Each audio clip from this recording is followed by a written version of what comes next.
Good morning everyone. ৰাতিপুৱা শুই মই উঠি আহিকে মোৰ ছোৱালীজনীকে ভিডিঅ' বনালোঁ। লাইট নোমোৱাই নাই,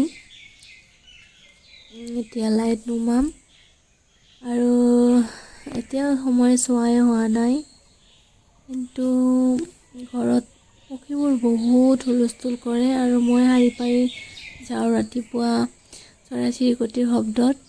আৰু এতিয়াতো খালি বগনবেলিয়া আমাৰো এয়া গাঁৱৰ ঘৰখনত বগনবেলিয়া গছ।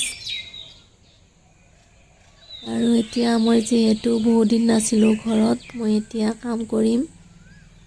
ঘৰখনত নাথাকিলে কিমান ধূলি বালি হয় তো গমেই পাই আপোনালোকে। ৰাতিপুৱা উঠিলোঁ, তলাটো খুলিবই পৰা নাই, তলাটো এতিয়া খুলিম। তাৰপাছত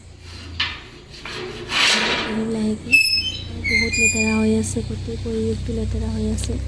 যোৱাকালি ৰাতি আহি পাইছিলোঁ মই, এইবোৰ সাৰা হোৱাই নাই। এয়া খিৰিকীৰ পৰ্দাবোৰ চব আঁতৰাই দিছোঁ, গোটেই ঘৰটো চাফা কৰি আছোঁ। আজিলৈ ইমানেই, আহিছোঁ, বাই বাই।